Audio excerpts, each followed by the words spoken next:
كده بقى معانا ملف الاكسل، وكده بقى معانا ملف الباوربوينت، وكده بقى معانا ملف الوورد بكلمتين وبس.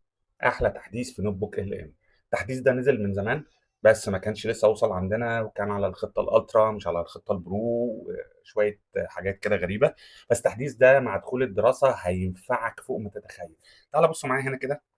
انا هنا عملت نوت بوك. المفروض النوت بوك دي بتتكلم عن اسهم النمو اللي موجوده في 2026. انا حبيت ان انا اجيب اي ريسورسز او اي حاجه خاصه بالارقام عشان نبين حاجه معينه. طيب، من غير ما نعمل اي حاجه، بص الموضوع مش هياخد دقايق. لو انت جيت تحت هنا مثلا في الشات، خلاص، وكتبت لك كده: انا عايز الملخص ده يكون في صيغه وورد.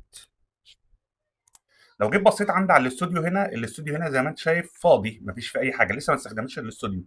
بقى في خاصيه حلوه قوي انك ممكن تخلي الحاجات دي تعملها وورد او تعملها اكسل او تعملها باوربوينت، وبتنزل بشكل رهيب. يعني بص معايا هنا كده مثلا، احنا هنسيبه لحد ما يعمل ملف الوورد، وعايزك تبص عليه وتقول لي رايك ايه. طيب هو خلص معايا ملف الوورد زي ما انت شايف كده، بيبقى موجود هنا في الاستوديو هنا في الجنب. هنا خلاص بيقول لي ان هو عمل سمري للموضوع ده. لو احنا عملنا له داونلود زي ما انت شايف كده، هنا بيقول لك داونلود. تمام، ادي احنا عملنا له الداونلود. لو جيت بصيت هو فوق نازل اهو، هنا اهو. هنختار كده هتشوف. عايزك بس تبص على العظمه، شوف شكله عامل ازاي. وادي ملف الوورد نزل زي ما انت شايف كده، تمام، بكل حاجه، بالهيدر، بالعناوين، بالتفاصيل، بكل شيء. حتى عامل جدول هنا فيه حاجات روعه الصراحه يعني. طيب لو جيت قلت له بقى انا عايز الاحصائيات دي تبقى في ملف اكسل مع حساب كل متوسط، ويا ريت لو كل شركه في تاب لوحدها. يعني شوف احنا بنحاول نخليه يعمل احصائيات ويجمع الداتا، وفي نفس الوقت يحط كل داتا في تاب لوحدها. ما نشوف هو هل هيقدر يعمل الموضوع ده ولا لا. طيب هو نزل معاه ملف الاكسل زي ما انتم شايفين، نزل في الاستوديو اهو، ادي الاكسل اهو. تمام، هنضغط هنا ونعمل له داونلود، وهنشوف ملف الاكسل شكله عامل ازاي. ما شاء الله، ادي ملف الاكسل زي ما انتم شايفين. يعني هو يعني عمل، يعني ده الملخص. تمام، وتحت عمل له داشبورد او عمل حاجه خفيفه كده. بعد كده عمل لي شركه نيفيديا زي ما انت شايف بملخصاتها، بعد كده الشركه دي، بعد كده الشركه دي، بعد كده دي. يعني لا، في شغل عالي هنا بيحصل، يعني بجد بجد. يعني هو عمل شغل رهيب. نصغر بس الاكسلايه كده عشان نشوف السيستم اللي هو عمله كل ده في ما فيش، في حاجه بسيطه يعني، انت فاهمني.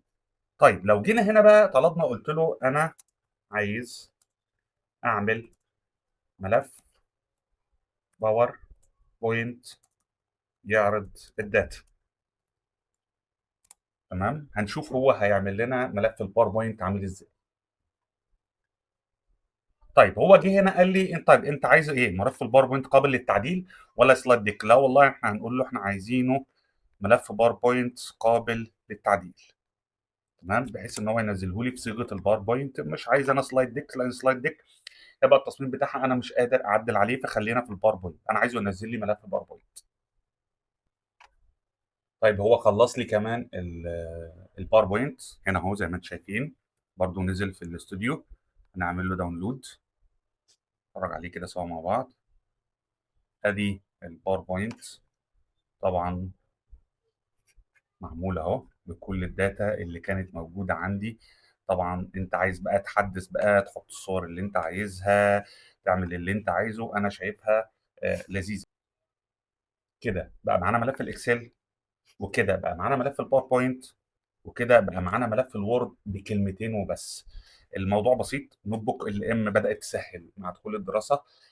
انا شايف الموضوع ده هيبقى مفيد جدا وهيريحنا فوق ما تتخيل. يعني ممكن تعمل منه حاجات، يعني لو جيت تعمل الشيت بتاعك مثلا في الكليه، هترفع البي دي افات او ترفع الحاجه، هو هيعمل لك خلاص ملف الوورد، هينزله لك انت يا دوبك تعدل عليه تعديلات بسيطه. عندك ملفات عايز تعمل احصائيه، عايز تعمل برزنتيشن، تعرض اللي انت عايزه. وعلى فكره بيعمل صور، لو انت طلبت منه يعمل صوره هيعمل لك صوره. نوت بوك ال ام سهلت الموضوع خالص. آه، استخدموه، جربوه، قولوا لي ايه رايكم. ولو حبيتوا تعرفوا كل امكانيات النوت بوك ال ام، انا هسيب لكم لينك مثبت فيه شرح نوت بوك ال ام من الالف للياء. توفيق لكم دايما يا رب ان شاء الله.